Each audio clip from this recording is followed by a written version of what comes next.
News channel is on Sirius XM. Listen live on channel 114 now.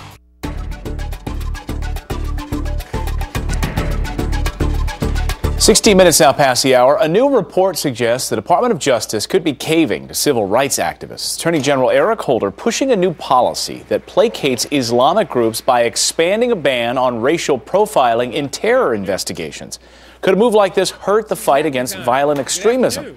Dr. Zuhdi Jasser is the president of the American Islamic Forum for Democracy and author of the book A Battle for the Soul of Islam, an American Muslim patriot's fight to save his faith. Dr. Jasser, always great to have you here on Fox and Friends. Nice to see you this morning.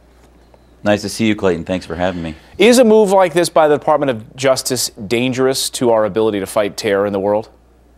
Clayton, I can't tell you enough how unbelievable this is. And, you know, where is this coming from? Is the administration's second term sort of 50 ways to surrender to political Islam globally and now domestically? I mean, where is this coming from? There have been no cases thrown out because of profiling. The protections of the First Amendment are more than adequate for us Muslims in America. And actually, if you look in Egypt and elsewhere, from Kabul to Iraq to Boston, and now just last month in Wichita, where we had a suicide bomber that was stopped because of a sting operation from the FBI. And just a few days ago, you had an Iranian citizen, Khazai, who was sending secrets to Iran, and he was found and arrested for spying. And the fact that he was an Iranian American and the fact that he was Muslim, I think, should be paid attention to. Are all Muslims Islamists? No. Right. But all Islamists are Muslim, and we can't hamstring our agents in the field. Well, I think you bring up a great point about the First Amendment. Are we now extending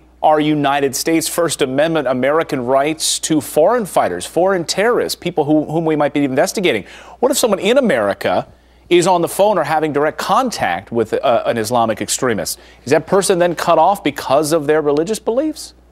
Exactly. This is what the administration seems to be either naive to, or they're placating the Islamist groups, the Muslim Brotherhood legacy groups in America, so that they can continue to avoid investigation and allow their Trojan horse of labeling themselves as Islamic for our communities, when in fact it's a political ideology that threatens our country. Imagine if communism during the Soviet era was thought to be a faith, and we couldn't investigate those ideological groups that are affiliated with the Soviets. Well, political Islam, if you look at the last 300 arrests on terrorism, over 85% came from our community, even though we're only 1% of the American population. So either we're surrendering, or somehow we're basically telling our enemies that, you know what, call yourselves Muslim or Islamic, and you know what, we won't look at you anymore. We'll look at Australians and secular Christians too, as much as we look at the radical Islamists. You bring up a great point about communism and the Cold War. Is that the fear here, Doc? Is that it's going to be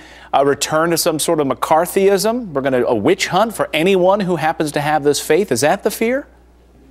Well, that's what the Attorney General and the Obama administration is probably saying that they're trying to prevent.